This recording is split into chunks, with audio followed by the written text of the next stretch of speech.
옛적에 산과 들이 고요하던 때에 험준한 산맥이 병풍처럼 둘러싼 깊은 산골 마을이 있었습니다.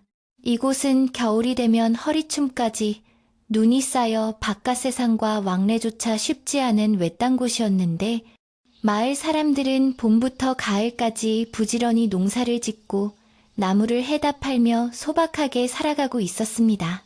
바람이 매섭게 부는 날이면 문풍지가 덜컹거리고 처마 밑에 매달린 시래기가 바스락거리는 소리만이 정적을 채우곤 했습니다. 해가 짧아지는 계절이 오면 사람들은 일찌감치 저녁을 먹고 아랫목에 모여 앉아 옛날 이야기를 나누거나 화로에 밤을 구워 먹으며 긴 밤을 보내곤 했는데 이 마을 끝자락, 산과 가장 가까운 곳에는 다 찌그러져가는 초가집 한 채가 덩그러니 놓여 있었습니다. 그 초가집에는 강호라고 불리는 젊은 사냥꾼이 홀로 살고 있었는데 그는 마을 사람들과는 조금 다른 분위기를 풍기는 사내였습니다. 보통의 사냥꾼들이라면 더 많은 짐승을 잡아 가죽을 팔고 고기를 얻어 배를 불리는 것에 혈안이 되어 있겠지만 강호는 결코 산이 허락하지 않은 생명을 함부로 취하는 법이 없었습니다. 그는 날이 밝기도 전에 일어나 찬물로 세수를 하고 조상 대대로 물려받은 낡은 활과 화살을 정성스럽게 닦으며 하루를 시작했습니다. 그의 눈빛은 깊은 산속의 호수처럼 맑고 고요했지만 그 안에는 짐승의 길을 읽어내는 예리함과 생명에 대한 경외심이 함께 서려 있어 마을 어르신들은 그를 볼 때마다 산신령이 낸 사람이라며 혀를 내두르곤 했습니다. 유난히 눈이 많이 내리던 어느 해 겨울, 산짐승들은 먹이를 찾지 못해 마을 근처까지 내려와 울부짖었고 마을 사람들의 근심도 덩달아 깊어가고 있었습니다. 며칠째 계속된 폭설로 인해 땔감은 떨어져 가고 곳간의 식량도 바닥을 보이기 시작하자 마을의 분위기는 흉흉해졌습니다.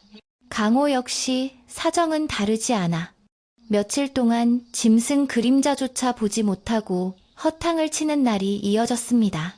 하지만 그는 조바심을 내기보다는 하늘의 뜻을 기다리며 묵묵히 설피를 손질하고 남은 보리쌀로 주먹밥을 만들어 허리춤에 챙기며 사냥 준비를 서두를 뿐이었습니다. 그의 마음속에는 오직 굶주린 마을 사람들과 나눌 고기 한 점이라도 구해야겠다는 생각뿐이었습니다. 동이 트자마자 강호는 설피를 단단히 동여매고 숲으로 들어섰는데 밤새 내린 눈이 온 세상을 하얗게 뒤덮어 어디가 길이고 어디가 낭떠러지인지 분간하기 힘들 정도였습니다. 차가운 바람이 얼굴을 때리고 콧속이 얼어붙을 듯한 추위가 몰려왔지만 강호는 익숙한 솜씨로 눈 덮인 숲을 헤쳐나갔습니다.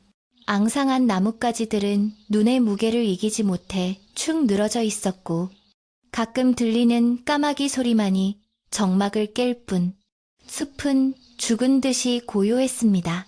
그는 짐승들이 다닐 만한 길목을 샅샅이 뒤지며 발자국 하나라도 찾으려 애썼지만 깊은 눈 속에 파묻힌 산은 그 어떤 흔적도 쉽게 내어주려 하지 않았습니다. 한참을 헤매던 강호는 산 중턱 바위 틈 근처에서 희미한 짐승의 발자국을 발견하고는 걸음을 멈추었는데 그것은 크고 묵직한 짐승의 것이 분명했습니다.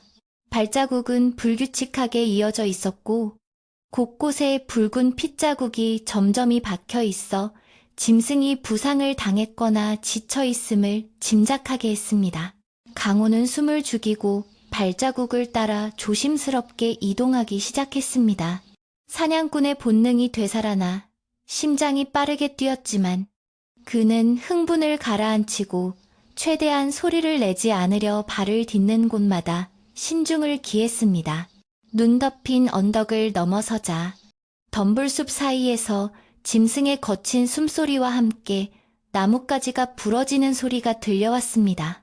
조심스레 덤불을 헤치고 다가간 강호의 눈앞에는 예상치 못한 광경이 펼쳐져 있었는데 거대한 회색 늑대 한 마리가 누군가 놓아둔 낡은 덫에 걸려 괴로워하고 있었던 것입니다. 늑대는 덫에 걸린 뒷다리를 빼내려 안간힘을 쓰고 있었지만 그럴수록 녹슨 쇠톱니는 살을 파고들어 피가 배어 나오고 있었습니다. 늑대의 털은 거칠고 윤기가 없었으며 갈비뼈가 드러날 정도로 말라 있어 오랫동안 굶주렸음을 한눈에 알 수 있었습니다. 강호가 나타나자 늑대는 본능적으로 경계심을 드러내며 으르렁거렸지만 그 소리에는 힘이 빠져 있어 위협적이기보다는 애처롭게 들렸습니다. 강호는 잠시 망설였는데 늑대의 가죽은 겨울을 날 수 있는 훌륭한 옷감이 되고 고기는 며칠 동안 배를 채울 수 있는 귀한 양식이었기 때문입니다. 더구나 늑대는 사람을 해칠 수도 있는 맹수였기에 지금 이 순간 활시위를 당겨 숨을 끊는 것이 사냥꾼으로서 당연한 선택일지도 몰랐습니다. 하지만 강호는 늑대의 눈을 들여다보는 순간 화를 내려놓을 수밖에 없었습니다. 늑대의 노란 눈동자 속에는 맹수의 살기보다는 죽음에 대한 공포와 살려달라는 간절한 호소가 담겨 있었고 그 눈빛은 마치 사람의 그것처럼 깊고 슬퍼 보였기 때문입니다. 게다가 자세히 보니 그 늑대는 젖이 불어있는 어미 늑대였습니다. 너도 새끼들이 기다리고 있겠구나. 강호는 나지막이 중얼거리며 늑대에게 한 걸음 다가갔지만 늑대는 두려움에 몸을 떨며 이빨을 드러냈습니다. 강호는 늑대를 안심시키기 위해 두 손을 들어 공격할 의사가 없음을 보여주었고 아주 천천히 그리고 부드러운 목소리로 늑대에게 말을 걸기 시작했습니다. 해치지 않아? 가만히 있어 보렴. 내가 도와줄게. 그의 목소리는 차가운 겨울바람 속에서도 따뜻하게 울려 퍼졌고 신기하게도 늑대는 그 진심을 느꼈는지 으르렁거림을 멈추고 강호를 빤히 바라보았습니다. 강호는 주머니에서 아침에 챙겨온 주먹밥 덩어리를 꺼내 늑대 앞에 던져주었습니다. 늑대는 잠시 주먹밥 냄새를 맡더니 허기를 참지 못하고 허겁지겁 먹어 치웠는데 그 모습이 얼마나 안쓰러운지 강호의 마음 한구석이 찡해졌습니다. 늑대가 먹이를 먹는 동안 강호는 조심스럽게 덫 쪽으로 다가갔습니다. 가까이서 본 상처는 생각보다 깊었지만 다행히 뼈까지 상한 것 같지는 않았습니다. 강호는 늑대가 놀라지 않도록 천천히 손을 뻗어 덫의 스프링을 잡았습니다. 차가운 쇠의 감촉이 손바닥을 찔렀지만 그는 온 힘을 다해 덫을 벌리기 시작했습니다. 조금만 참아라. 이제 곧 풀려날 거야. 늑대는 강호의 손길이 닿자 잠시 움찔했으나 이내 얌전히 몸을 맡겼습니다. 철컥하는 소리와 함께 덫이 벌어지자 늑대는 황급히 다리를 빼내며 뒤로 물러섰는데 다리가 퉁퉁 부어올라 제대로 땅을 딛지 못했습니다. 강호는 가지고 다니던 약초 가루를 꺼내 늑대의 상처 부위에 뿌려주고 싶었지만 늑대가 다시 경계할까봐 그저 멀리서 지켜볼 수밖에 없었습니다. 하지만 그는 기어이 자신의 목도리를 풀어 조심스레 바닥에 놓아두며 늑대가 상처를 감쌀 수 있기를 바랐습니다. 이걸로라도 피를 멈추게 하렴. 어서 가서 새끼들을 먹여야지. 강호는 늑대에게 눈짓으로 가라고 신호를 보냈습니다. 그의 행동에는 어떤 대가도 바라는 마음이 없었습니다. 늑대는 바로 도망가지 않고 절뚝거리는 다리로 서서 한동안 강호를 응시했는데 그 눈빛은 처음 마주쳤을 때와는 전혀 달랐습니다. 공포와 경계심 대신 마치 은인을 기억하겠다는 듯 깊고 그윽한 눈빛으로 강호의 얼굴을 뜯어보았습니다. 늑대는 잠시 후 아우하고 짧고 낮은 울음소리를 내더니 절뚝거리는 걸음으로 눈 덮인 숲속으로 사라졌습니다. 강호는 늑대가 사라진 곳을 한참 동안 바라보며 서 있었고 그의 발치에는 붉은 핏자국과 풀려난 덧만이 덩그러니 남았습니다. 빈손으로 돌아가게 되었지만 그의 마음은 그 어느 때보다 가득 찬 느낌이었습니다. 해는 어느덧 서산으로 넘어가고 있었고 숲은 다시 짙은 어둠에 잠기기 시작했는데 강호는 서둘러 하산길을 재촉했습니다. 빈 망태기를 맨 그의 어깨 위로 차가운 눈발이 다시 날리기 시작했지만 강호의 발걸음은 가벼웠습니다. 그는 오늘 자신이 한 행동이 산의 질서를 거스른 것일지 아니면 산이 바라는 자비를 베푼 것일지 자문해 보았습니다. 보통의 사냥꾼들이라면 비웃을 일이었겠지만 그는 생명을 살렸다는 사실 하나만으로도 충분히 만족스러웠습니다. 어미 늑대가 새끼들에게 돌아가 젖을 물리는 상상을 하니 매서운 추위도 잠시 잊혀지는 듯 했습니다. 마을 어귀에 도착했을 때 집집마다 저녁 짓는 연기가 피어오르고 있었고 구수한 밤 냄새가 바람을 타고 날아왔습니다. 강호는 자신의 초가집 마당에 들어서며 설피를 벗어 털고 텅 빈 부엌으로 들어갔습니다. 독감을 아끼기 위해 작은 화로에만 불을 피우고 남은 찬밥을 물에 말아 먹으면서도 그는 숲에서 만난 늑대의 눈빛을 잊을 수가 없었습니다. 그 눈빛은 단순한 짐승의 것이 아니라 마치 영혼을 가진 존재가 보내는 무언의 약속처럼 느껴졌기 때문입니다.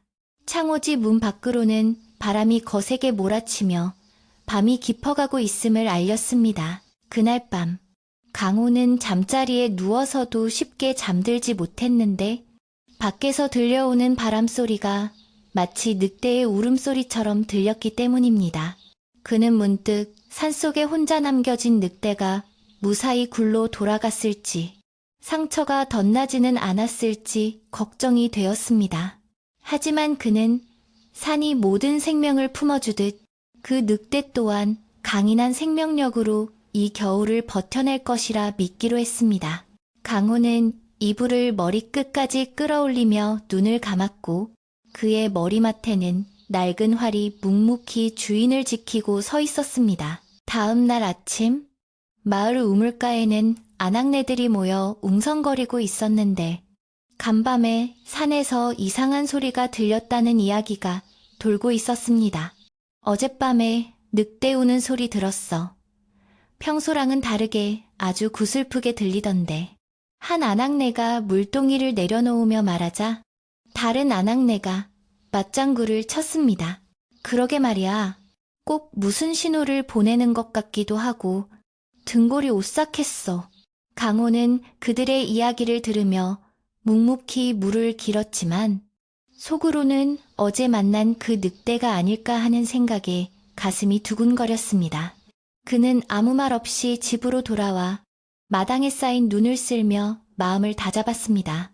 며칠이 지나도록 강호는 산에 오르지 않고 집 주변을 정리하며 시간을 보냈는데 마음 한구석에는 다시 산으로 가고 싶은 충동이 일렁였습니다.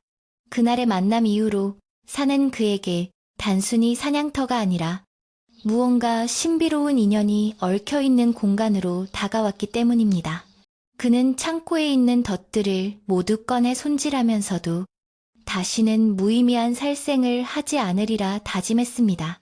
덫은 짐승을 잡는 도구이기도 하지만 때로는 짐승에게 끔찍한 고통을 주는 흉기가 될 수도 있음을 뼈저리게 느꼈기 때문입니다. 그러던 어느 날 마을 촌장이 강호의 집을 찾아왔습니다. 촌장의 얼굴은 근심으로 가득 차 있었고 손에는 다 낡은 지팡이가 들려 있었습니다. 강호야, 자네가 좀 도와줘야겠네. 아랫마을 김영감이 산에서 약초를 캐다가 실종되었다는데 눈이 너무 많이 와서 아무도 찾으러 갈 엄두를 못 내고 있어. 촌장의 부탁은 거절하기 힘든 것이었지만 지금 산은 굶주린 짐승들과 추위로 인해 위험천만한 곳이었습니다. 하지만 강호는 촌장의 간곡한 부탁과 사람의 목숨이 달린 일이라는 생각에 고개를 끄덕일 수밖에 없었습니다. 강호는 다시 사냥채비를 갖추고 집을 나섰는데 이번에는 사냥이 목적이 아니라 사람을 구하는 것이 목적이었습니다. 하늘은 금방이라도 눈을 퍼부을 듯 잔뜩 흐려 있었고 산봉우리에는 짙은 먹구름이 걸려 있었습니다. 그는 마을 사람들의 걱정 어린 시선을 뒤로하고 산길로 접어들었고 그의 발자국은 눈 위에 깊게 패며 산속으로 이어졌습니다. 익숙한 길이었지만 왠지 모를 긴장감이 그의 등줄기를 타고 흘렀습니다. 산은 침묵하고 있었지만 그 침묵 속에는 무언가 거대한 일이 벌어질 것 같은 예감이 도사리고 있었습니다. 숲은 며칠 전보다 훨씬 더 춥고 황량하게 느껴졌는데 나무들은 마치 유령처럼 서서 강호를 내려다보고 있는 듯 했습니다. 그는 김영감이 갔을 만한 약초 군락지를 향해 발걸음을 옮겼고 중간중간 멈춰서서 주변을 살폈습니다. 혹시라도 늑대무리가 나타나지 않을까 하는 걱정도 있었지만 한편으로는 그 어미 늑대를 다시 만나고 싶은 묘한 기대감도 없지 않았습니다. 하지만 숲에서는 까마귀 울음소리조차 들리지 않았고 오직 바람소리만이 귓가를 스칠 뿐이었습니다. 해 진력이 다 되어서야 강호는 바위 절벽 아래에서 쓰러져 있는 김영감을 발견했는데 다행히 숨은 붙어 있었지만 다리가 부러져 움직일 수 없는 상태였습니다. 강호는 서둘러 마른 나뭇가지를 모아 불을 피우고 김영감의 몸을 녹이며 응급처치를 했습니다. 김영감을 업고 내려가기에는 이미 날이 너무 어두워졌고 눈보라까지 몰아치기 시작해 하산을 강행하는 것은 무모한 일이었습니다. 강호는 어쩔 수 없이 근처에 있는 낡은 사냥꾼 오두막에서 하룻밤을 묵기로 결정했습니다. 오두막은 오랫동안 비어있어 먼지가 가득했고 문짝은 덜컹거렸지만 눈보라를 피하기에는 충분했습니다. 강호는 김영감을 눕히고 모닥불을 피워 훈기를 돌게 한 뒤 문단속을 철저히 했습니다. 밖에서는 짐승들의 울음소리가 하나둘씩 들리기 시작했고 어둠은 숲을 완전히 집어삼켰습니다. 강호는 벽에 기대앉아 활을 옆에 두고 경계를 늦추지 않았습니다. 이 깊은 산속의 밤은 사냥꾼인 그에게도 결코 만만한 시간이 아니었기 때문입니다. 밤이 깊어지자 바람소리에 섞여 기이한 소리가 들려오기 시작했는데 그것은 일반적인 짐승의 울음소리와는 달랐습니다. 마치 쇠를 긁는 듯한 날카로운 소리, 혹은 누군가 흐느끼는 듯한 소리가 섞여 있어 듣는 이의 마음을 불안하게 만들었습니다. 강호는 본능적으로 이것이 단순한 바람소리가 아님을 직감하고 자세를 고쳐 앉았습니다. 옛 어른들이 말씀하시던 산귀신, 혹은 창귀가 돌아다닌다는 이야기가 머릿속을 스치고 지나갔습니다. 강호는 잠든 김영감을 바라보며 마른 침을 삼켰습니다. 오늘 밤은 여느 때와 다를 것이라는 예감이 강하게 들었습니다. 그는 문틈으로 밖을 내다보았지만 칠흑 같은 어둠 때문에 아무것도 보이지 않았습니다. 오직 차가운 냉기만이 문틈을 비집고 들어와 오두막 안을 감돌았습니다. 강호는 며칠 전 자신이 살려준 늑대를 떠올리며 부디 오늘 밤 아무 일도 없기를 간절히 기도했습니다. 하지만 산의 밤은 이제 막 시작되었을 뿐이었고 어둠 속에서는 무언가가 오두막을 향해 천천히 다가오고 있었습니다. 오두막 안의 공기는 바깥 세상과 단절된 채 무겁게 가라앉아 있었고 오직 타닥거리는 모닥불 소리만이 두 사람의 생존을 증명하고 있었습니다. 강호는 다리가 부러져 신음하는 김영감의 이마에 맺힌 식은땀을 닦아주며 문틈으로 새어 들어오는 바람을 막기 위해 헌 옷가지들을 틈새에 쑤셔 넣었습니다. 밖은 이미 칠흑 같은 어둠이 깔려 한 치 앞도 분간할 수 없었고 휘몰아치는 눈보라는 마치 거대한 짐승이 오두막을 통째로 삼키려는 듯 거칠게 포효하고 있었습니다. 강호는 본능적으로 활을 손에 쥐고 화로 곁에 앉아 신경을 곤두세웠는데 사냥꾼으로서의 육감이 오늘 밤이 결코 평범하게 지나가지 않을 것임을 경고하고 있었기 때문입니다. 시간이 얼마나 흘렀는지 가늠하기조차 어려운 깊은 밤이 되자 바람소리 사이로 기이하고 불길한 소음이 섞여들기 시작했습니다. 처음에는 그저 나뭇가지가 서로 비비는 소리라 여겼으나 그 소리는 점차 사람의 웃음소리 같기도 하고 여인이 흐느끼는 소리 같기도 한 기묘한 음색으로 변해갔습니다. 강호는 등골이 오싹해지는 것을 느끼며 마른 침을 삼켰는데 이것은 산짐승이 내는 소리가 아니라 옛 어른들이 말씀하시던 그것들의 소리임이 분명했기 때문입니다. 산 깊은 곳에서 죽어간 원혼들이나 사람을 홀려 잡아먹는다는 산귀신들이 눈보라를 타고 내려와 오두막 주변을 배회하고 있는 것이었습니다. 문득 강호의 머릿속에는 며칠 전 마을 어귀의 느티나무 아래에서 만났던 최고령 노인의 주름진 얼굴과 떨리는 목소리가 떠올랐습니다. 강호야, 이번 달 금혼에는 절대로 산에 들어가지 말거라. 옛날부터 전해오기를 눈이 많이 오고 달이 없는 그닷밤에는 산주인도 자리를 비우고 악한 기운들이 득세하여 산을 헤집고 다닌다고 했어. 노인은 강호의 손을 꼭 잡으며 신신당부했었는데 강호는 그저 노인네의 기우라 생각하며 웃어넘겼던 것입니다. 하지만 지금 오두막 밖의 상황은 노인의 말이 단순한 미신이 아니라 뼈아픈 경고였음을 뼈저리게 실감하게 만들고 있었습니다. 김영감은 고통 때문인지 아니면 밖에서 들려오는 음산한 기운 때문인지 헛소리를 중얼거리며 몸을 뒤척였습니다. 누가 자꾸 내 이름을 불러? 같이 가자고 손짓을 해. 김영감의 흐릿한 눈동자는 허공을 헤매고 있었고 강호는 황급히 김영감의 어깨를 흔들며 정신을 차리게 하려 애썼습니다. 어르신, 정신 차리세요. 저 소리는 바람 소리일 뿐입니다. 마음을 굳게 먹으셔야 살아서 돌아갈 수 있습니다. 강호의 목소리는 단호했지만 그의 마음속에도 두려움이 독버섯처럼 피어오르고 있었습니다. 밖에서 들리는 소리는 이제 더욱 또렷해져서 마치 문 바로 앞에서 누군가 속삭이는 듯 했습니다. 문 좀 열어보게. 날이 너무 추워. 쉰 목소리가 문 밖에서 들려왔을 때 강호의 심장은 떼칠 듯이 쿵 하고 내려앉았습니다.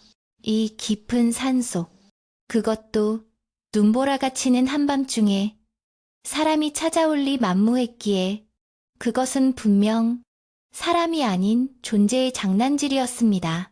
강호는 숨을 죽이고 활시위를 팽팽하게 당겨 문 쪽을 겨누었지만 형체가 없는 존재에게 화살이 무슨 소용이 있을지 확신할 수 없었습니다. 오두막의 낡은 문짝은 덜컹거리며 금방이라도 떨어져 나갈 듯 위태로워 보였고 문틈 사이로는 시퍼런 냉기가 스며들어 방 안의 온기를 순식간에 앗아갔습니다. 마을에서는 이미 해가 저물기 전부터 산 쪽을 바라보며 불안에 떠는 사람들이 하나둘 늘어가고 있었습니다. 며칠 전부터 마을의 개들이 이유 없이 산 쪽을 향해 지저대고 닭들이 알을 낳지 않는 등 불길한 징조가 계속되었기 때문입니다. 마을 사람들은 일찌감치 대문을 걸어 잠그고 방 안에 틀어박혀 숨을 죽이고 있었지만 산에서 들려오는 기괴한 울음소리는 바람을 타고 마을까지 내려와 사람들의 잠을 설치게 했습니다. 특히 강호가 산에 올라가 내려오지 않았다는 사실을 알고 있는 마을 사람들은 그가 혹시 변을 당하지는 않았을까 걱정하며 뜬 눈으로 밤을 지새우고 있었습니다. 다시 오두막으로 돌아와 강호는 모닥불에 마른 장작을 더 던져 넣으며 불길을 키우려 애썼습니다. 불은 귀신을 쫓고 짐승을 막는 유일한 방패였기에 불이 꺼지면 그들의 목숨도 끝장이라는 생각이 들었기 때문입니다. 하지만 젖은 나무들이 타닥거리며 튀기만 할 뿐 불길은 좀처럼 살아나지 않고 자꾸만 사그라들려 했습니다. 마치 보이지 않는 손이 불기운을 억누르고 있는 것만 같았습니다. 바깥의 존재들은 불빛이 약해지기를 기다리기라도 하는 듯 오두막 주변을 빙빙 돌며 발자국 소리를 내기 시작했는데 눈 밟는 소리가 아니라 마치 젖은 낙엽을 밟는 듯 질척거리는 소리였습니다. 강호야, 나를 두고 너라도 도망가거라. 나는 이미 틀린 것 같다. 김영감이 고통에 찬 목소리로 말했지만 강호는 고개를 세차게 저었습니다. 그런 말씀 마십시오. 제가 어르신을 업고서라도 반드시 마을로 내려갈 겁니다. 날이 밝을 때까지만 버티면 됩니다.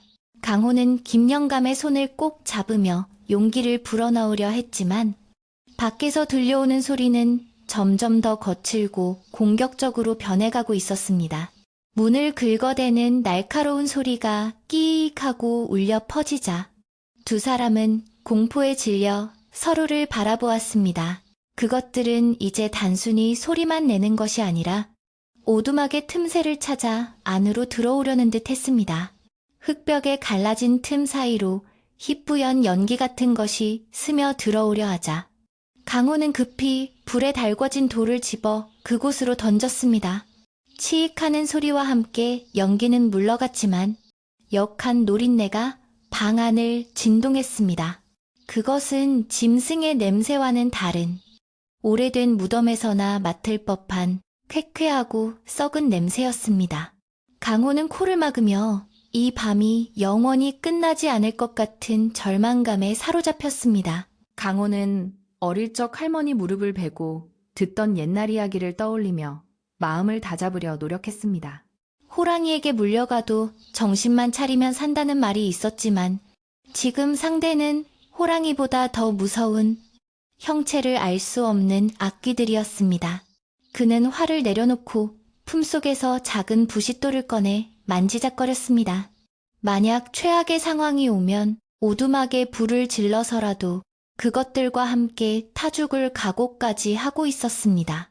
김영감은 이제 의식을 잃은 듯 조용해졌고 오직 거친 숨소리만이 그가 살아있음을 알리고 있었습니다. 바깥의 존재들은 인내심을 잃었는지 오두막의 지붕 위로 뛰어올라 쿵쿵거리며 돌아다니기 시작했습니다. 낡은 석가래가 삐걱거리며 먼지가 쏟아져 내렸고 강호는 김영감의 몸 위로 떨어지는 먼지를 막기 위해 자신의 겉옷을 벗어 덮어주었습니다. 지붕 위에서는 여러 마리의 짐승인지 귀신인지 모를 것들이 쳇박질을 하듯 소란을 피웠고 그 무게를 이기지 못한 지붕의 집단들이 툭툭 끊어져 마당으로 떨어지는 소리가 들렸습니다. 강호는 천장을 올려다보며 언제 지붕이 무너질지 모른다는 공포에 떨어야 했습니다. 걔 누구냐 썩 물러가지 못할까? 강호는 두려움을 떨쳐내기 위해 큰 소리로 고함을 질러보았습니다. 그의 목소리는 떨리고 있었지만 그 안에는 꺾이지 않는 사냥꾼의 기백이 담겨 있었습니다. 그러자 지붕 위의 소란이 잠시 멈추더니 사방이 쥐 죽은 듯 조용해졌습니다. 이 갑작스러운 정적은 오히려 소란스러울 때보다 더 큰 공포를 불러왔습니다. 폭풍 전야와도 같은 고요함 속에서 강호는 자신의 심장 뛰는 소리가 천둥처럼 크게 들리는 것을 느꼈습니다. 그 순간 오두막의 벽이 뚫릴 듯한 강한 충격이 가해졌습니다. 쿵 하는 소리와 함께 흙벽의 일부가 떨어져 나갔고 그 구멍을 통해 시뻘건 눈동자 하나가 방 안을 들여다보았습니다. 짐승의 눈이라기엔 너무나 악독하고 사람의 눈이라기엔 핏발이 서려 있는 그 눈과 마주친 강호는 비명조차 지르지 못하고 얼어붙었습니다. 그 눈은 사냥감을 탐색하는 것이 아니라 이미 잡은 먹잇감을 어떻게 요리할지 고민하는 듯한 눈빛이었습니다. 강호는 엉겁결에 옆에 있던 장작개비를 집어 구멍을 향해 찔러 넣었습니다.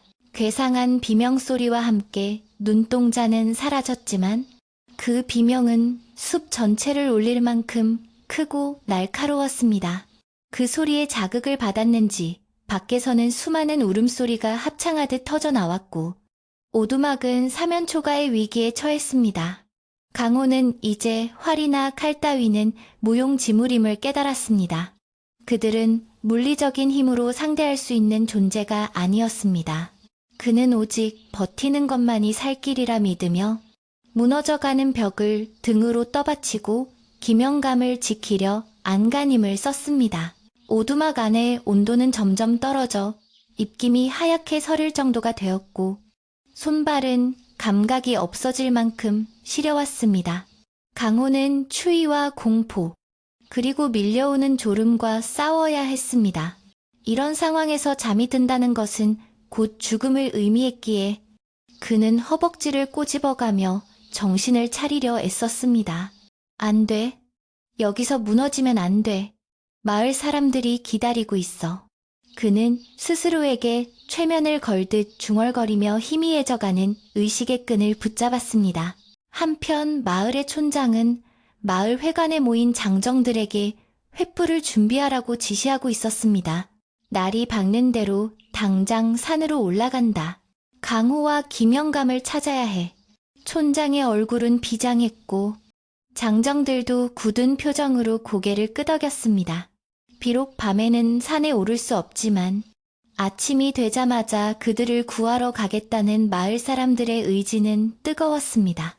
하지만 그 시각, 산속 오두막의 상황은 일각을 다툴 만큼 급박하게 돌아가고 있었습니다. 오두막을 둘러싼 존재들은 이제 문을 부술 기세로 달려들고 있었습니다.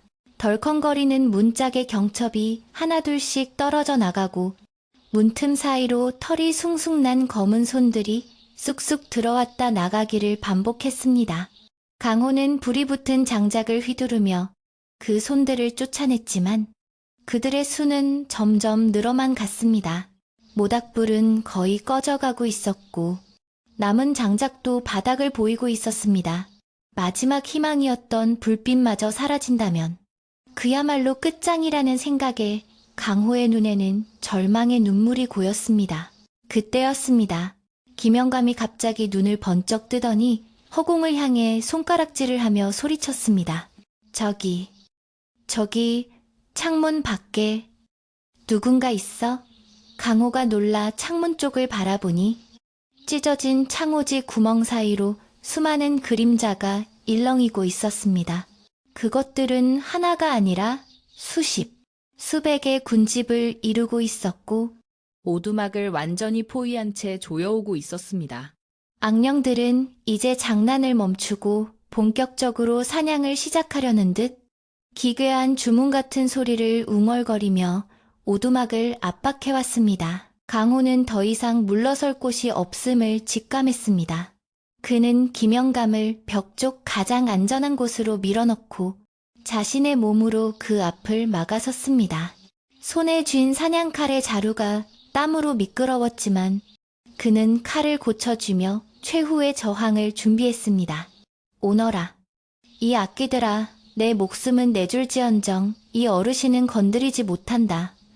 강호의 외침은 공포를 덮으려는 처절한 몸부림이었습니다. 그의 외침에 화답하듯 오두막 문이 굉음을 내며 반쯤 부서져 열렸습니다. 차가운 눈보라와 함께 썩은 내, 진동하는 검은 안개가 방 안으로 밀려 들어왔고 그 안개 속에서 붉은 눈들이 번뜩이며 모습을 드러냈습니다. 강호는 눈을 질끈 감고 칼을 휘두르려 했지만 몸이 마비된 듯 움직이지 않았습니다. 악령들의 기운에 짓눌려 손가락 하나 까딱할 수 없는 상태가 된 것입니다. 아, 이렇게 끝나는 것인가. 강호는 다가오는 죽음의 그림자를 느끼며 마음속으로 작별 인사를 준비했습니다.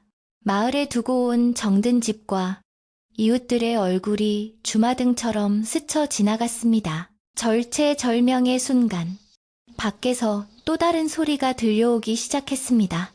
그것은 악령들의 기괴한 소리와는 전혀 다른 묵직하고 힘있는 짐승의 발소리였습니다. 바스락, 바스락, 눈을 밟는 소리가 수십 개, 아니 수백 개가 한꺼번에 들려오더니 오두막 주변을 에워싸고 있던 악령들의 움직임이 잠시 멈칫했습니다.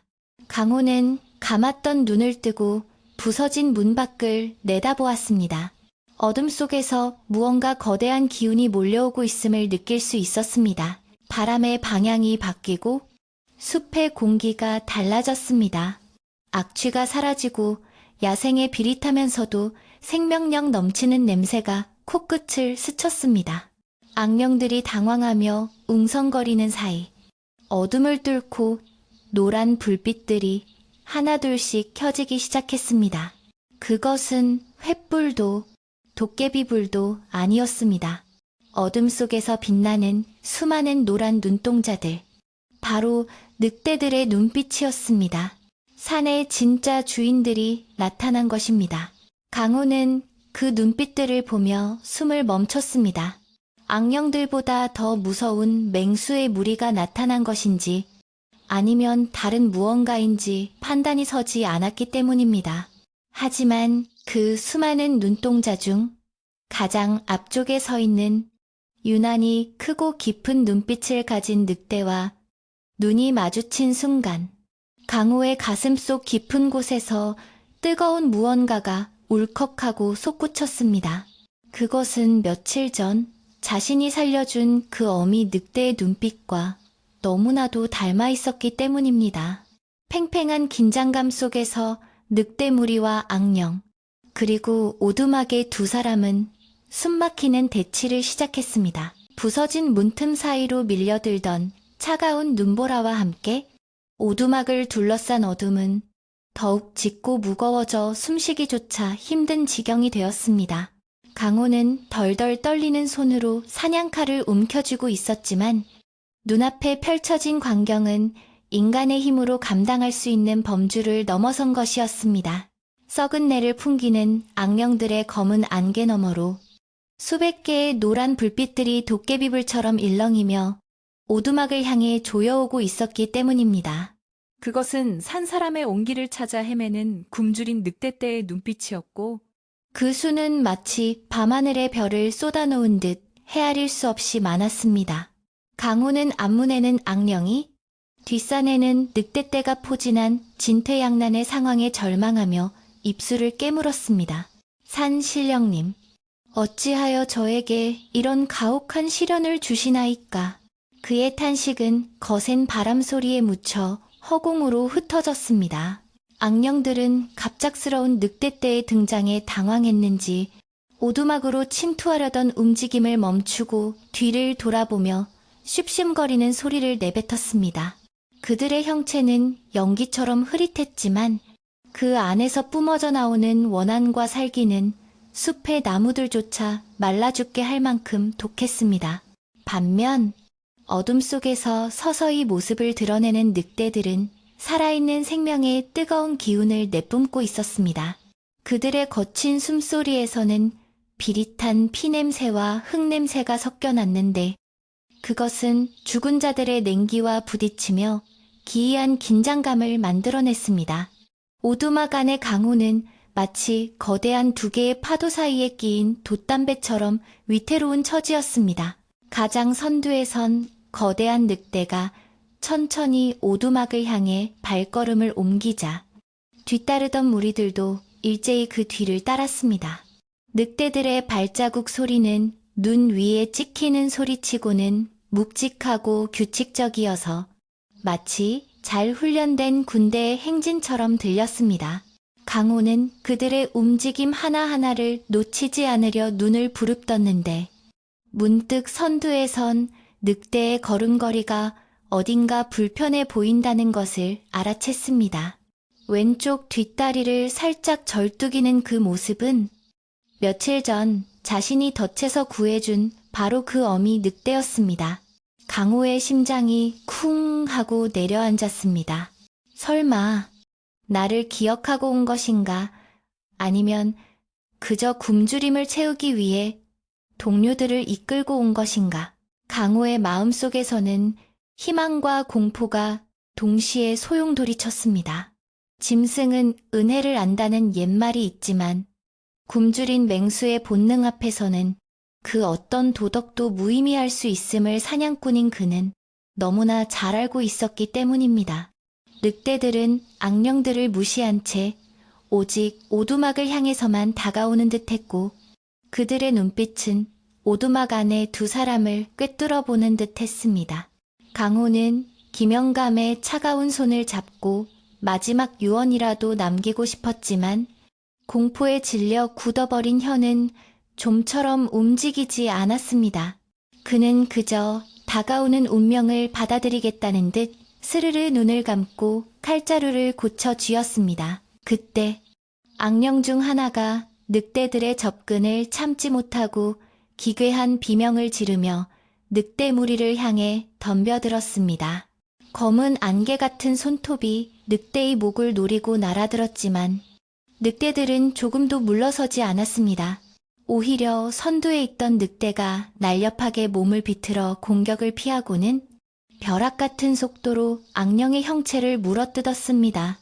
카악 하는 찢어지는 비명소리와 함께 악령의 일부가 흩어졌고 이를 신호탄으로 숲은 순식간에 아수라장으로 변했습니다. 늑대들은 더 이상 침묵하지 않고 목청껏 으르렁거리며 악령들을 향해 이빨을 드러냈습니다. 강호는 깜짝 놀라 눈을 떴습니다. 늑대들이 오두막을 공격하는 것이 아니라 오두막을 둘러싸고 있던 악령들과 싸우고 있다는 사실을 깨달았기 때문입니다. 하지만 아직 안심하기에는 일렀습니다. 늑대들이 악령을 물리친 뒤에 오두막의 사람들을 공격하지 않으리라는 보장은 어디에도 없었으니까요. 늑대들은 악령들을 밀쳐내며 점점 더 오두막 가까이로 다가왔고 마침내 부서진 문 앞까지 도달했습니다. 강호는 숨을 멈추고 어미 늑대와 정면으로 마주했습니다. 불빛 하나 없는 어둠 속에서도 늑대의 노란 눈동자는 형형하게 빛나고 있었습니다. 어미 늑대는 문턱을 넘지 않고 문 앞에 멈춰서서 강호를 빤히 바라보았습니다. 그 눈빛에는 살기가 없었습니다. 오히려 며칠 전 숲에서 보여주었던 그 깊고 그윽한 눈빛. 강호가 자신의 목도리를 풀어주었을 때 보였던 그 신뢰의 눈빛이 그대로 담겨 있었습니다. 늑대는 짧게 코를 킁킁거리며 강호의 냄새를 확인하더니 고개를 돌려 뒤따라오는 무리에게 낮은 울음소리로 무언가 신호를 보냈습니다. 그러자 기적 같은 일이 벌어졌습니다. 오두막 안으로 들이닥칠 줄 알았던 수십 마리의 늑대들이 오두막을 중심으로 둥글게 원을 그리며 자리를 잡기 시작한 것입니다. 늑대들은 마치 살아있는 성벽처럼 오두막을 에워쌌습니다. 그들은 오두막 안의 사람들에게 등을 돌리고 숲속 어둠을 향해 머리를 두었습니다. 이것은 명백히 오두막을 보호하려는 방어 진영이었습니다. 강호는 자신의 눈을 의심했습니다. 굶주린 야수들이 먹잇감을 앞에 두고 오히려 그 먹잇감을 지키기 위해 등을 돌리다니 이것은 인간 세상에서도 보기 힘든 일이었습니다.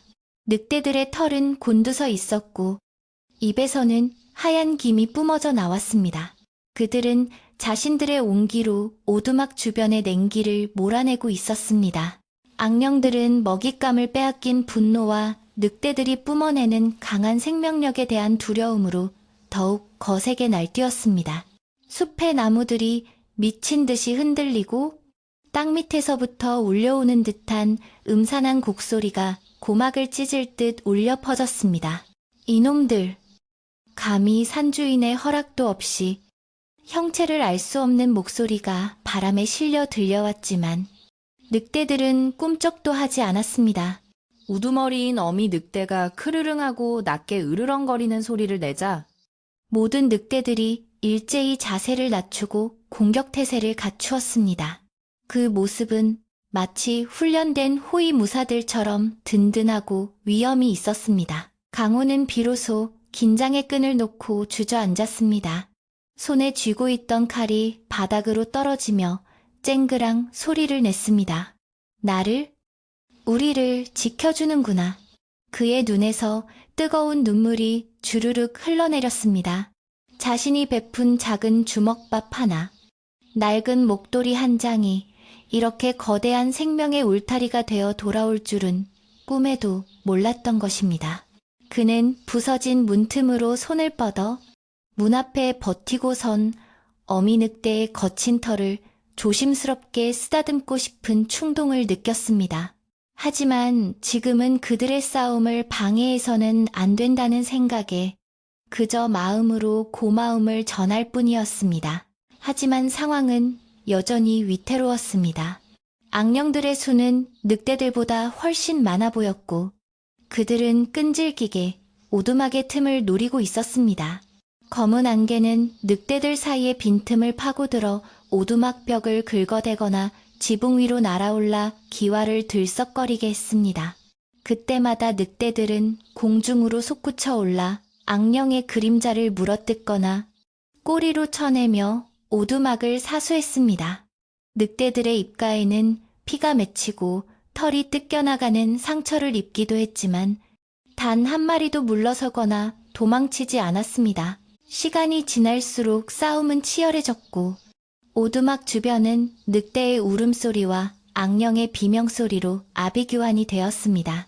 강호는 쓰러져 있는 김영감을 더욱 단단히 끌어안으며 이 밤이 어서 지나가기만을 기도했습니다.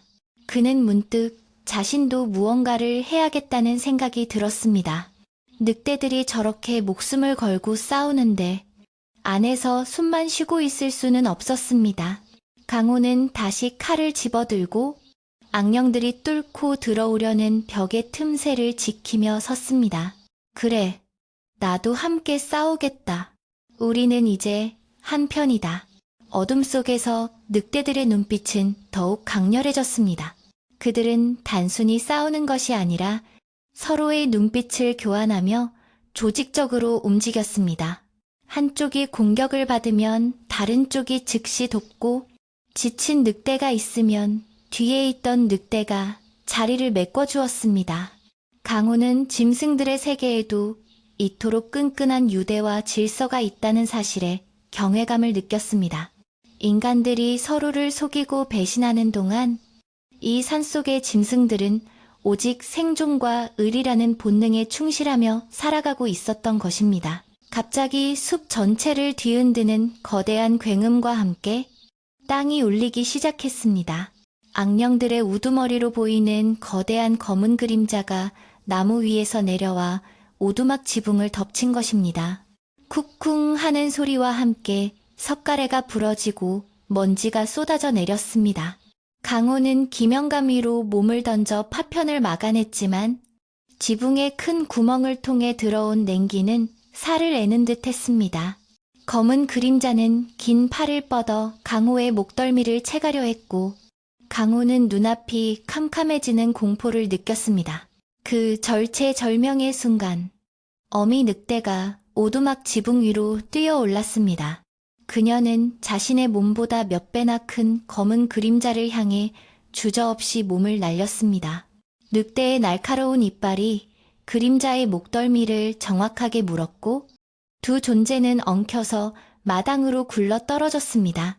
안 돼. 강호는 비명을 지르며 문 밖으로 뛰쳐나갈 뻔했습니다.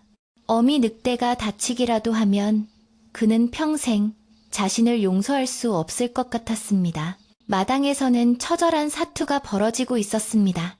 검은 그림자는 어미 늑대를 떼어내려 발버둥쳤지만 늑대는 한번 문이빨을 절대 놓지 않았습니다.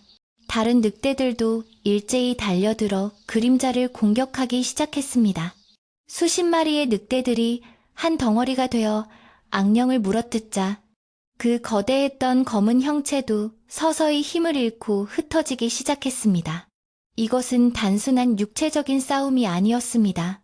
늑대들이 가진 뜨거운 양의 기운이 악령들이 가진 차가운 음의 기운을 태워버리는 영적인 싸움이기도 했습니다.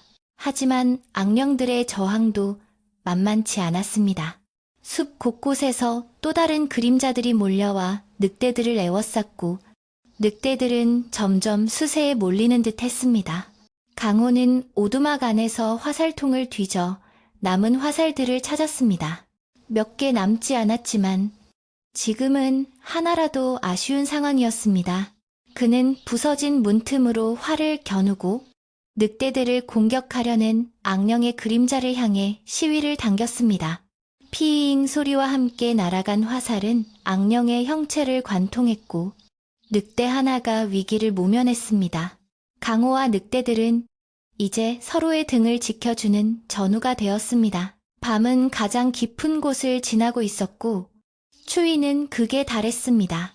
강호의 손가락은 동상에 걸린 듯 감각이 없었지만 멈출 수 없었습니다. 그는 자신이 쓰러지면 늑대들의 노력이 헛수고가 된다는 생각으로 버텼습니다. 김영감은 여전히 의식을 찾지 못하고 있었지만 늑대들의 온기 덕분인지 호흡은 한결 안정되어 있었습니다. 오두막 안은 밖의 소란과는 대조적으로 묘한 평온함이 감돌기 시작했는데 그것은 늑대들이 만들어준 결계 덕분이었습니다. 어느덧 새벽이 가까워 오는지 바람의 기세가 조금씩 잦아들기 시작했습니다. 하지만 악령들은 마지막 발악이라도 하듯 더욱 맹렬하게 공격을 퍼부었습니다. 그들은 해가 뜨면 자신들이 사라져야 한다는 것을 알고 있었기에 그 전에 어떻게든 오두막의 생명들을 취하려 혈안이 되어 있었습니다. 오두막의 기둥이 흔들리고 흙벽이 무너져 내리는 소리가 끊이지 않았습니다. 강호는 하늘을 올려다보며 제발 해가 빨리 뜨기만을 간절히 빌었습니다. 어미 늑대는 상처투성이가 된 몸을 이끌고 다시 오두막 문 앞으로 돌아왔습니다. 그녀의 회색 털은 붉은 피로 물들어 있었고 거친 숨을 몰아쉬고 있었습니다. 하지만 그녀의 눈빛만은 여전히 맑고 강인했습니다. 그녀는 강호를 한번 바라보더니 고개를 들어 하늘을 향해 길고 높은 울음소리를 내질렀습니다. 아우! 그 울음소리는 슬프면서도 장엄했고 숲 전체를 울리며 메아리쳤습니다. 그 울음소리에 화답하듯 주변의 모든 늑대들이 일제히 목을 들어 울부짖기 시작했습니다. 수백 마리 늑대들의 합창은 산맥을 타고 넘으며 거대한 파동을 만들어냈습니다. 그 소리는 마치 대지의 신을 깨우는 의식과도 같았습니다. 늑대들의 울음소리가 최고조에 달하자 오두막을 감싸고 있던 검은 안개들이 눈에 띄게 옅어지며 뒤로 물러나기 시작했습니다. 생명의 소리 앞에서 죽음의 그림자는 설 자리를 잃어가고 있었습니다. 강호는 그 장엄한 광경을 지켜보며 가슴 벅찬 감동을 느꼈습니다. 이제 곧 여명이 밝아올 것입니다. 하지만 가장 어두운 시간은 바로 해 뜨기 직전이라고 했습니다. 악령들은 물러가면서도 마지막 일격을 준비하는 듯 숲의 가장 깊은 어둠 속으로 모여들어 거대한 형상을 만들기 시작했습니다. 강호는 활을 꽉 쥐고 늑대들과 함께 다가올 최후의 공격을 대비했습니다. 이 밤의 끝에서 그들은 살아서 아침 해를 맞이할 수 있을까요? 눈보라가 다시 한번 거세게 몰아치며 오두막을 휘감았습니다. 동이 트기 직전의 어둠은 세상의 모든 빛을 삼킬 듯 가장 깊고 짙게 깔려 있었고 숲을 지배하던 악령들은 마지막 힘을 짜내어 오두막을 향해 거대한 파도처럼 밀려들고 있었습니다. 그들은 해가 떠오르면 다시 음습한 땅속으로 돌아가야 한다는 사실을 누구보다 잘 알고 있었기에 남은 시간을 태워 오두막의 생명을 취하려는 집념이 극에 달해 있었습니다. 수백 개의 검은 그림자들이 하나로 뭉쳐 거대한 괴물의 형상을 이루더니 오두막의 지붕을 통째로 뜯어낼 듯한 기세로 내리눌렀습니다. 낡은 석가래들이 비명을 지르며 휘어졌고 천장에서는 흙더미가 폭포수처럼 쏟아져 내려 방안은 순식간에 뿌연 먼지로 가득 찼습니다. 강호는 본능적으로 김영감을 자신의 품 안으로 깊숙이 끌어안으며 웅크렸고 이것이 최후의 순간일지도 모른다는 생각에 이를 악물었습니다. 하지만 그 절망적인 순간에도 오두막을 둘러싼 늑대들의 방어선은 결코 무너지지 않았는데 그들은 마치 바위처럼 단단하게 버티고 서서 물러서지 않았습니다. 어미 늑대를 필두로 한 늑대 무리는 서로의 어깨를 맞대고 촘촘한 벽을 만들어 검은 기운이 오두막의 틈새로 스며드는 것을 온몸으로 막아냈습니다.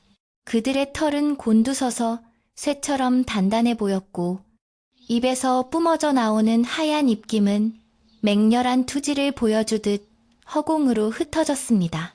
악령들이 날카로운 손톱을 휘두를 때마다 늑대들은 살점이 뜯겨나가는 고통을 감내하면서도 오직 뒤에 있는 사람을 지키겠다는 일념 하나로 버티고 또 버텼습니다.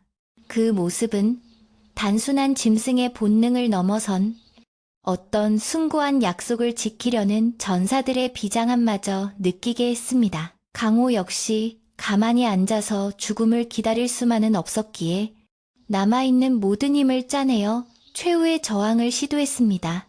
그는 화로에 남아있던 불씨들을 모아 낡은 옷가지에 불을 붙인 뒤 부서진 문틈 사이로 횃불처럼 휘둘렀습니다. 물러가라, 이 사악한 것들아. 여기는 너희가 넘볼 곳이 아니다.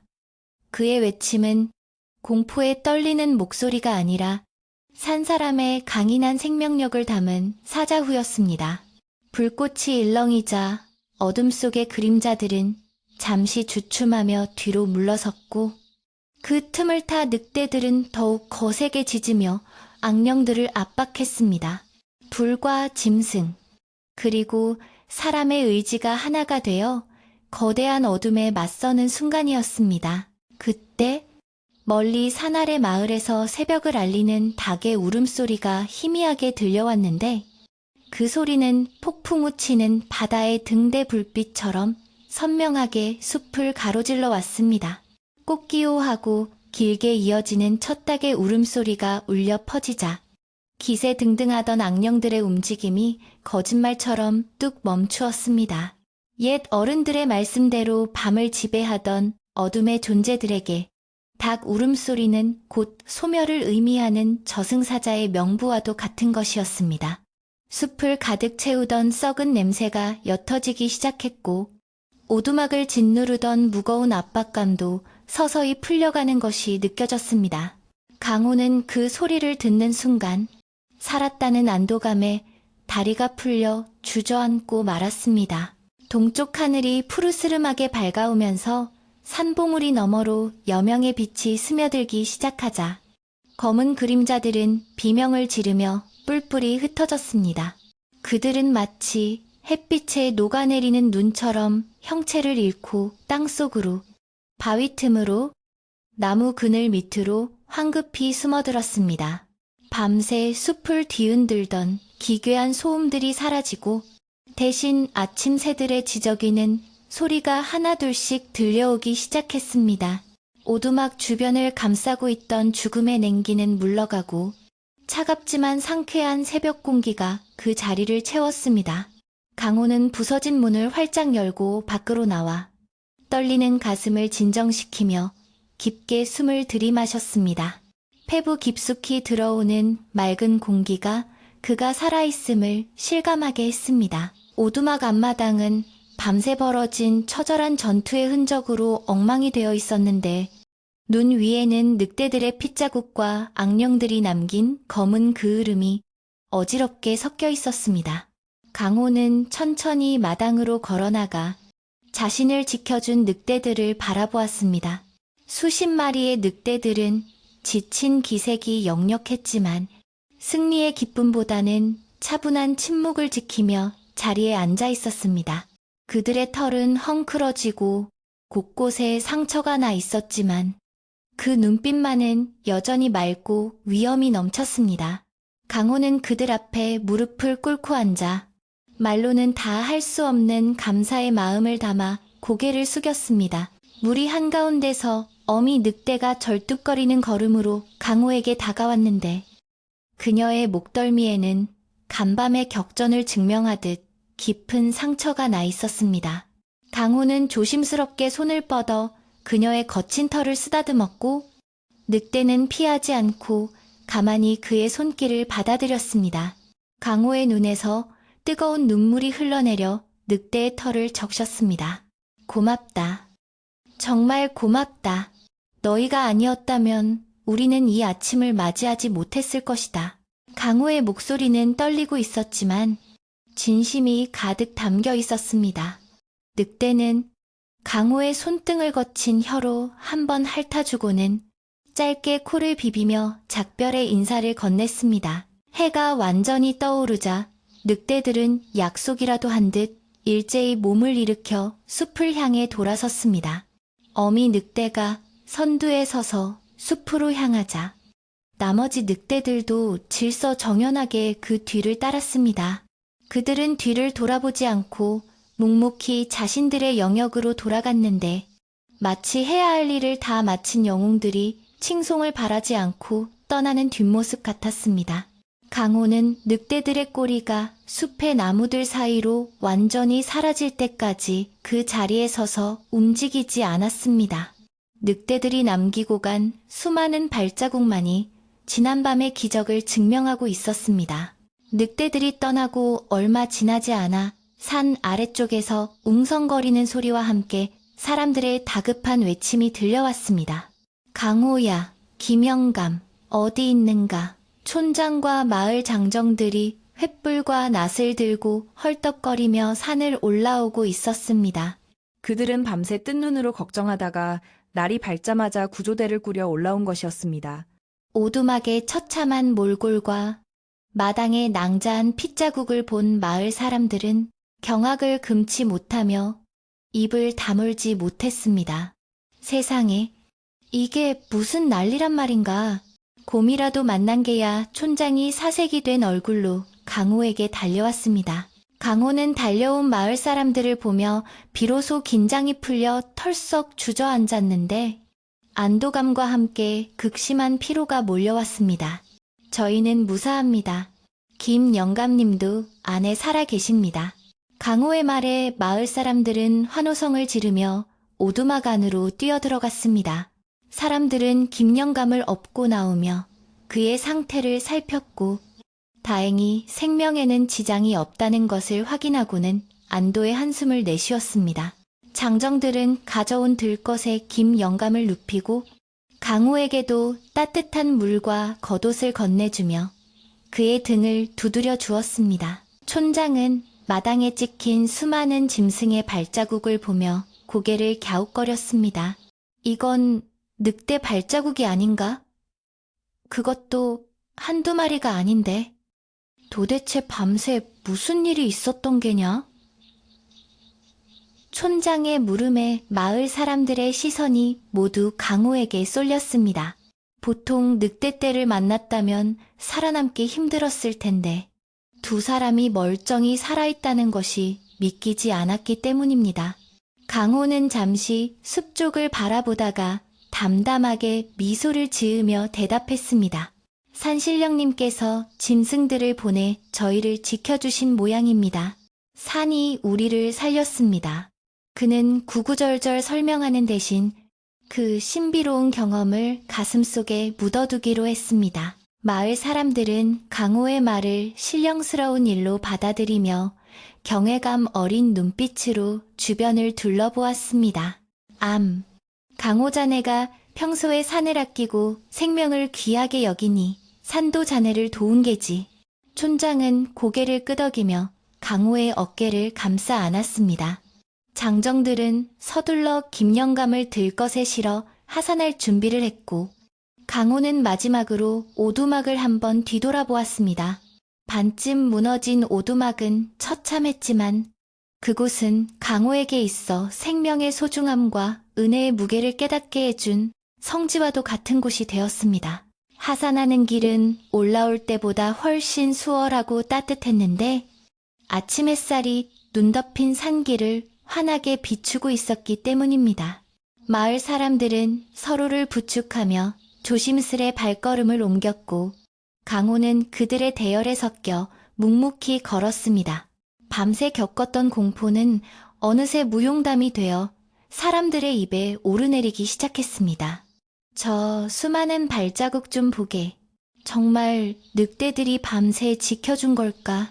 그렇지 않고서야 어떻게 저런 험한 곳에서 살아남았겠어. 사람들의 이야기 속에서 강호는 영웅이 되어 있었지만 그는 그저 조용히 미소만 지을 뿐이었습니다. 마을 어귀에 도착하자 기다리고 있던 아낙네들과 아이들이 일제히 달려나와 구조대를 맞이했습니다. 김영감의 가족들은 들것을 붙잡고 오열하며 감격의 눈물을 흘렸고 강호의 이웃들도 그가 무사히 돌아온 것을 보고 달려와 손을 잡으며 기뻐했습니다. 살아서 돌아와 다행이야. 정말 다행이야. 마을 전체가 축제 분위기라도 된 듯 떠들썩해졌습니다. 강호는 사람들의 환대 속에서 비로소 자신이 안전한 집으로 돌아왔음을 실감했습니다. 며칠간의 긴장과 피로가 눈 녹듯 사라지는 기분이었습니다. 김 영감은 곧바로 마을 의원에게 옮겨져 치료를 받았고, 강호는 자신의 집으로 돌아와 며칠 만에 솥에 불을 지폈습니다. 타닥타닥 장작 타는 소리가 정겹게 들리고 솥뚜껑 사이로 구수한 밥 냄새가 피어오르자 집안 가득 온기가 돌기 시작했습니다. 그는 뜨거운 물을 데워 얼어붙은 몸을 씻어내며 핏자국과 먼지를 털어냈습니다. 차가운 물이 몸에 닿을 때마다 지난밤의 기억이 떠올랐지만 이제는 더 이상 두렵지 않았습니다. 오히려 그 기억은 그의 마음을 단단하게 만들어주는 훈장처럼 느껴졌습니다. 저녁이 되자 마을 사람들은 각자 집에서 가져온 음식들을 들고 강호의 마당으로 모여들었습니다. 무사 귀환을 축하하고 놀란 가슴을 쓸어내리기 위한 작은 잔치가 벌어진 것입니다. 막걸리 잔이 오가고 웃음소리가 담장을 넘었지만 누구도 큰 소리로 떠들지는 않았습니다. 그저 서로의 얼굴을 확인하고 살아있음에 감사하는 소박하고 따뜻한 자리였습니다. 강호는 사람들 틈에 앉아 따뜻한 국밥 한 그릇을 비우며 평범한 일상의 소중함을 다시금 깨달았습니다. 잔치가 파하고 사람들이 모두 돌아간 뒤 강호는 홀로 마당에 나와 밤하늘을 올려다보았습니다. 하늘에는 어젯밤처럼 수많은 별이 반짝이고 있었지만 더 이상 불길하게 느껴지지 않았습니다. 저 멀리 산속 어딘가에서 늑대들이 자신들만의 방식으로 이 밤을 보내고 있을 것이라 생각하니 왠지 모를 든든함이 느껴졌습니다. 강호는 산을 향해 조용히 고개를 숙여 감사의 인사를 올렸습니다. 부디 겨울을 잘 나고 새끼들도 건강하게 자라기를. 바람이 부드럽게 불어와 그의 머리카락을 스치고 지나갔습니다. 방으로 들어온 강호는 깨끗한 이불을 펴고 자리에 누웠습니다. 며칠 동안 뜬 눈으로 지새운 탓에 눈꺼풀이 천근만근 무거웠습니다. 따뜻한 아랫목의 온기가 등줄기를 타고 퍼지자 스르르 잠이 몰려왔습니다. 문풍지 우는 소리는 이제 자장가처럼 들렸고 강호는 깊고 편안한 잠의 세계로 빠져들 준비를 마쳤습니다. 그의 머리맡에는 여전히 낡은 활이 놓여 있었지만 이제는 사냥을 위한 도구가 아니라 서로를 지켜주는 약속의 증표처럼 보였습니다. 산골 마을의 밤은 다시금 평화롭고 고요하게 깊어가고 있었습니다. 그날의 기이하고도 놀라운 사건이 지나간 뒤 마을에는 다시 평화로운 일상이 찾아왔지만 그 공기는 예전과는 사뭇 달라져 있었습니다. 사람들은 더 이상 산을 두려움의 대상으로만 바라보지 않게 되었고 산이 품고 있는 신비한 힘과 생명들에 대해 경외심을 갖게 되었습니다. 밤마다 들려오던 짐승들의 울음소리도 이제는 공포를 불러일으키는 소음이 아니라 마을을 지켜주는 산의 호흡처럼 느껴져 사람들의 마음을 편안하게 해주었습니다.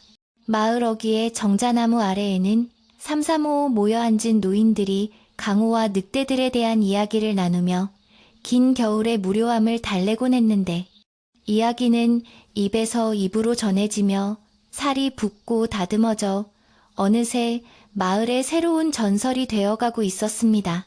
다리가 부러져 고생하던 김 영감도 마을 의원의 정성어린 치료와 가족들의 보살핌 덕분에 하루가 다르게 기력을 회복해 갔습니다.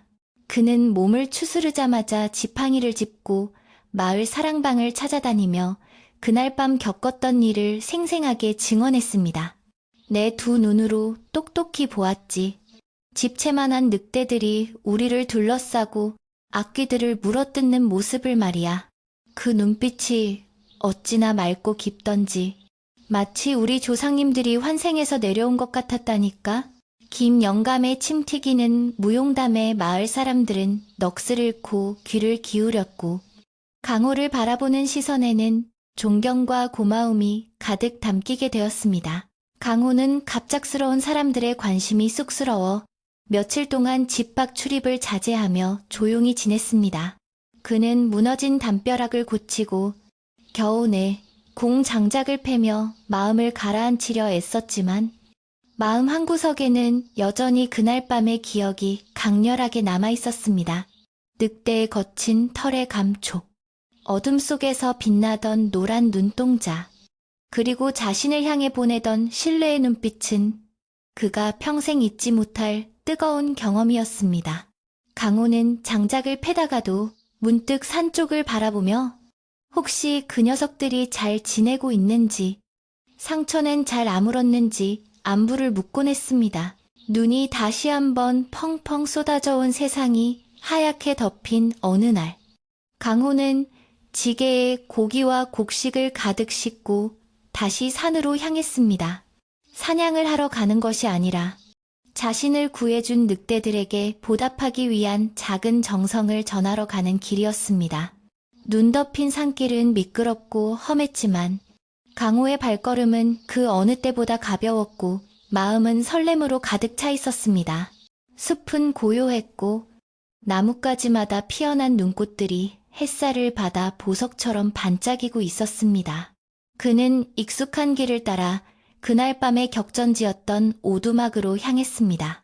오두막은 반쯤 무너진 채 눈 속에 파묻혀 있었고 주변에는 아직도 그날의 치열했던 흔적들이 희미하게 남아 있었습니다. 강호는 오두막 앞마당을 깨끗이 치우고 가져온 고기 덩어리와 주먹밥들을 늑대들이 다니는 길목 잘 보이는 곳에 정성스럽게 놓아두었습니다. 많이 먹고 올겨울 따뜻하게 나거라.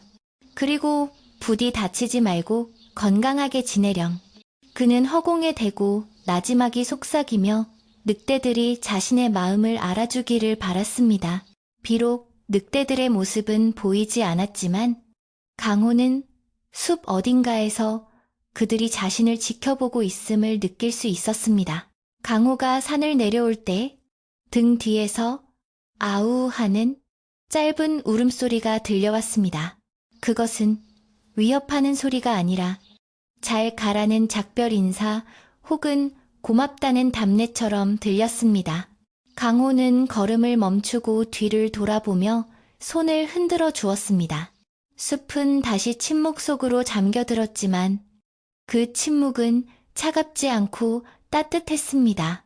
인간과 짐승 사이에 맺어진 보이지 않는 끈이 이 추운 겨울산을 훈훈하게 데우고 있는 듯 했습니다. 강호는 산이 허락한 이 귀한 인연을 가슴 깊이 새기며 입가에 잔잔한 미소를 머금고 마을로 내려왔습니다.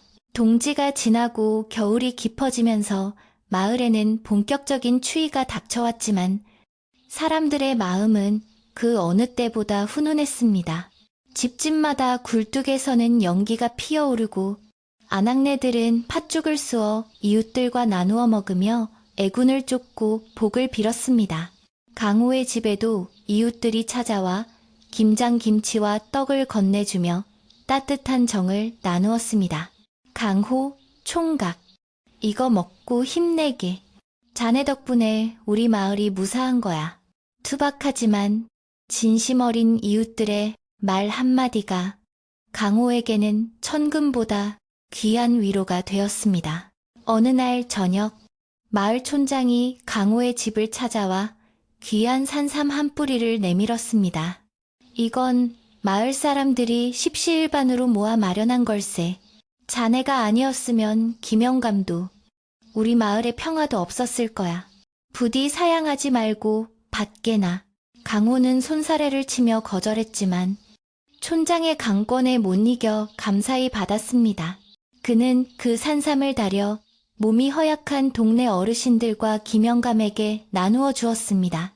자신보다는 이웃을 먼저 생각하는 강호의 따뜻한 마음씨에 마을 사람들은 다시 한번 감동했고 그를 진정한 마을의 지킴이로 인정하게 되었습니다. 강호는 더 이상 외로운 사냥꾼이 아니었습니다.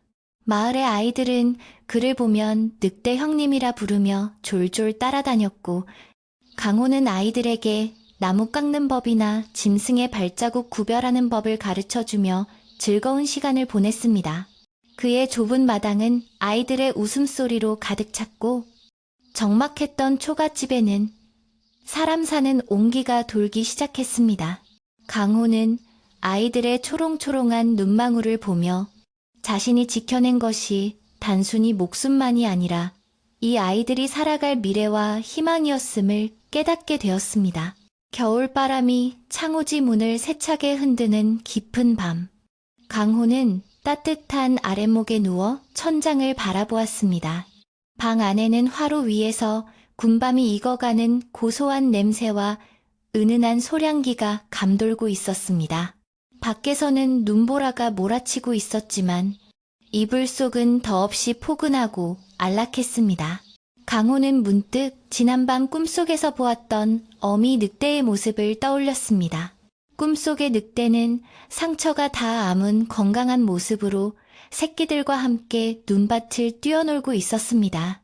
강호는 자리에서 일어나 문을 살짝 열고 밖을 내다보았습니다. 마당에는 하얀 눈이 소복하게 쌓여 있었고 세상은 고요한 잠에 빠져 있었습니다. 그는 눈 위에 찍힌 작은 새들의 발자국을 보며 이 추운 겨울에도 생명은 끈질기게 이어지고 있음을 느꼈습니다. 그리고 저 멀리 어둠 속에 잠긴 산을 향해 마음속으로 말을 건넸습니다. 너희들도 이 밤을 편안하게 보내고 있겠지.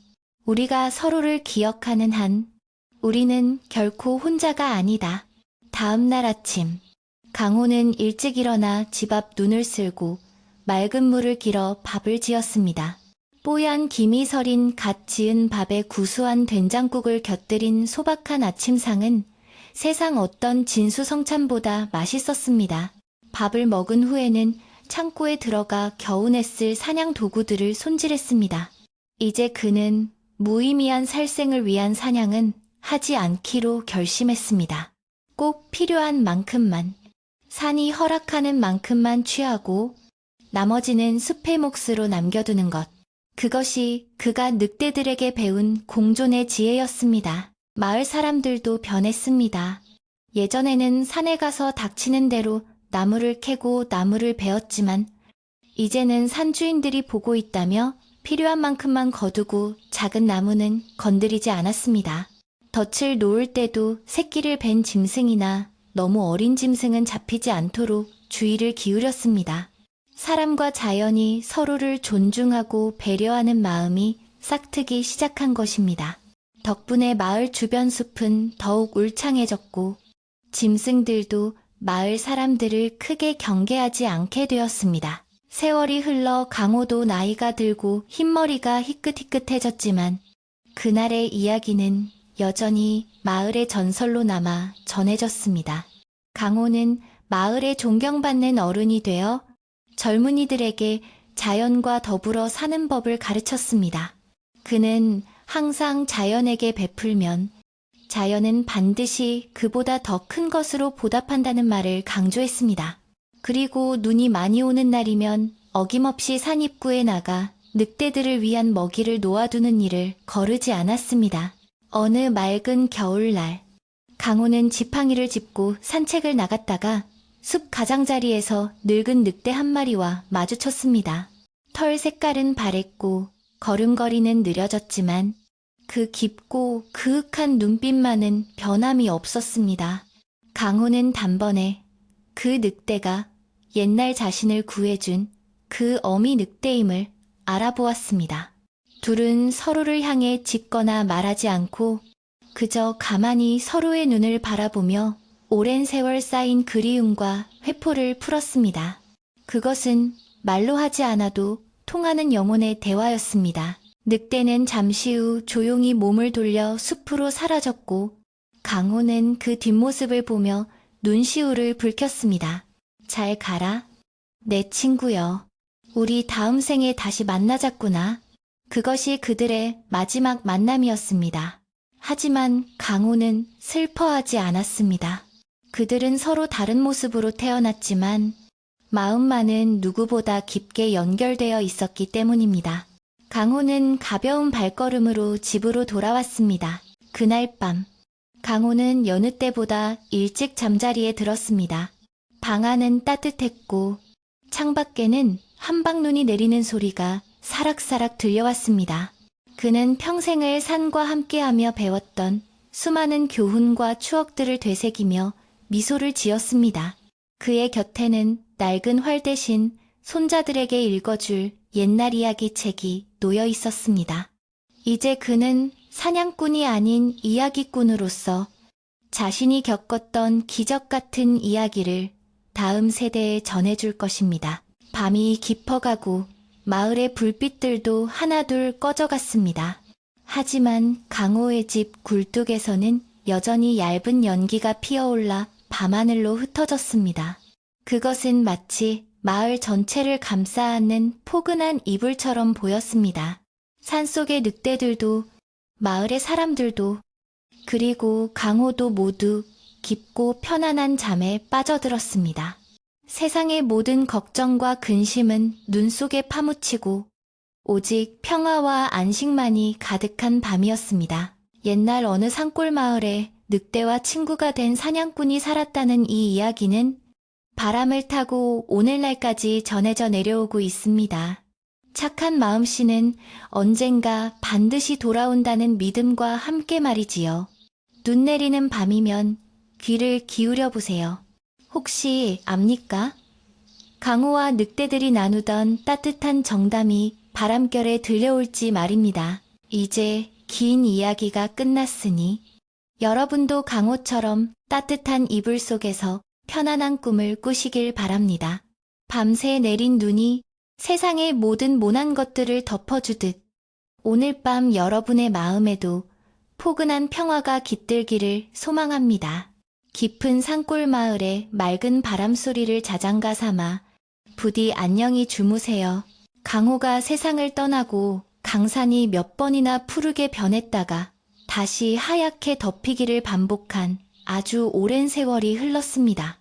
이제 그 산골 마을에는 강호의 얼굴을 직접 본 사람은 아무도 남아있지 않았지만 그의 이야기는 할머니의 할머니로부터 전해 내려오는 오래된 자장가처럼 마을 곳곳에 깊이 스며들어 있었습니다. 마을 어귀에 서 있는 늙은 느티나무는 그 시절의 이야기를 기억하고 있는 듯 바람이 불 때마다 나뭇잎을 흔들며 사각거리는 소리로 옛 전설을 속삭여주곤 했습니다. 사람들은 여전히 산을 경외했고 짐승들을 함부로 해치지 않았으며 겨울이 오면 산 입구에 먹이를 놓아두는 풍습을 묵묵히 지켜오고 있었습니다. 그것은 단순히 짐승을 위한 배려가 아니라 인간과 자연이 맺은 오래된 신의를 지키는 엄숙하고도 아름다운 의식이었습니다. 어느 화창한 늦봄의 오후, 마을의 아이들은 들이며 산이며 뛰어다니며 나무를 캐고 꽃반지를 만들며 놀고 있었는데 그 중에는 강호의 먼 친척벌 되는 산이라는 소년이 있었습니다. 산이는 유난히 호기심이 많고 겁이 없는 아이로 어른들이 너무 깊이 들어가지 말라고 당부하는 숲의 경계선을 넘나드는 것을 좋아했습니다. 그날도 산이는 다람쥐를 쫓다가 자신도 모르게 마을에서 꽤 떨어진 깊은 숲속까지 들어가게 되었습니다. 숲은 울창한 나무들로 인해 대낮인데도 어둑어둑했고 바닥에는 푹신한 이끼가 깔려 있어 걸을 때마다 구름 위를 걷는 듯한 기분이 들었습니다.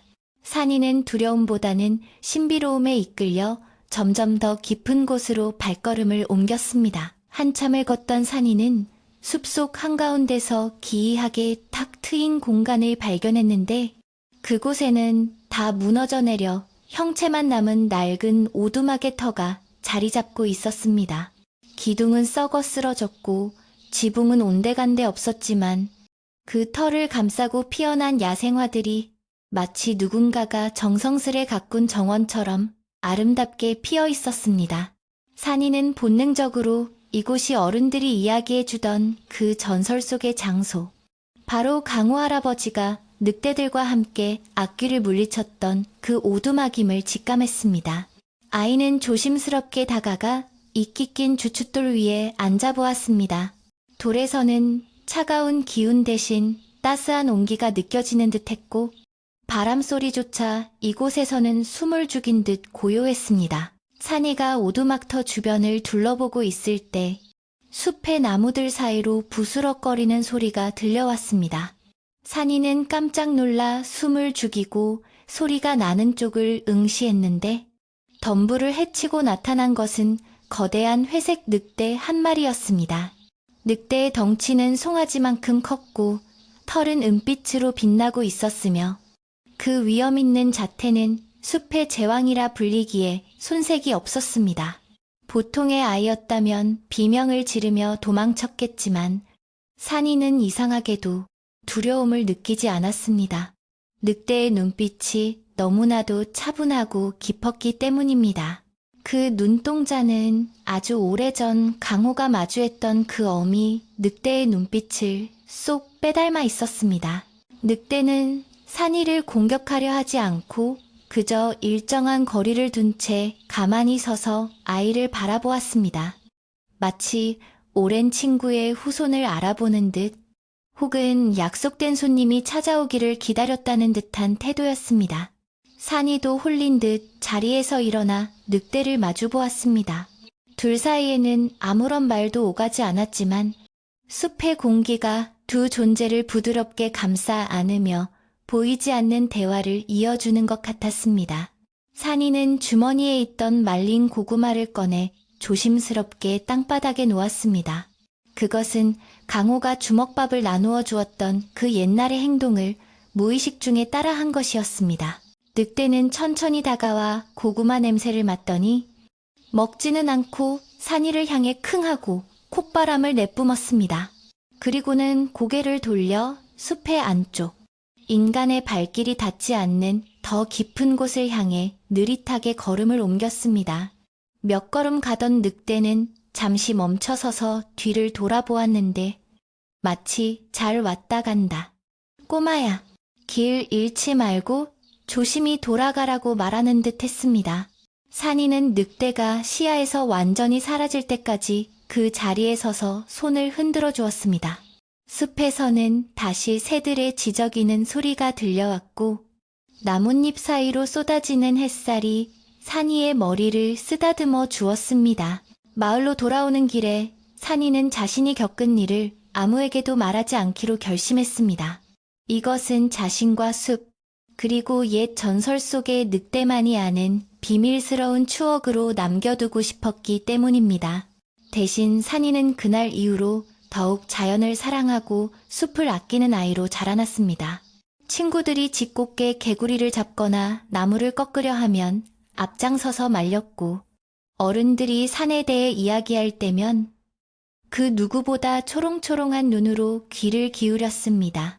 산이의 마음속에는 강호가 심어놓은 공존이라는 씨앗이 싹터 무럭무럭 자라나고 있었습니다. 세월은 계속해서 흘러갔지만 마을과 늑대들의 유대 관계는 끊어지지 않고 이어졌습니다. 흉년이 들어 마을이 어려울 때면 신기하게도 마을 어귀에 멧돼지나 고라니 같은 짐승들이 잡혀 놓여 있기도 했고 반대로 산불이 날 뻔했을 때는 마을 사람들이 가장 먼저 달려가 불을 끄고 숲을 지켜내기도 했습니다.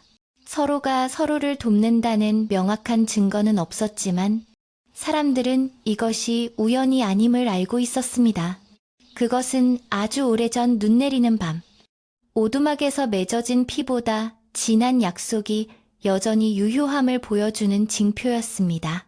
어느 겨울밤, 마을의 가장 연로한 촌장이 임종을 맞이하게 되었습니다. 그는 평생을 강호의 이야기를 전하며 마을을 지켜온 사람이었습니다. 촌장이 눈을 감던 그 시각, 마을 사람들은 밖에서 들려오는 구슬프고도 장엄한 울음소리를 들었습니다. 아우 하는 늑대의 울음소리가 산 전체를 울리며 메아리쳤는데 그 소리는 공포가 아닌 깊은 애도를 담고 있었습니다. 마을 사람들은 촌장의 영혼이 외롭지 않게 산의 친구들이 마중을 나온 것이라 믿으며 경건한 마음으로 촌장의 마지막 가는 길을 배웅했습니다. 이제 이야기는 정말로 끝을 맺으려 합니다. 강호도, 어미, 늑대도 그 시절의 사람들도 모두 흙으로 돌아갔지만 그들이 남긴 따뜻한 마음만은 숲의 나무처럼 뿌리를 깊게 내리고 여전히 살아 숨쉬고 있습니다.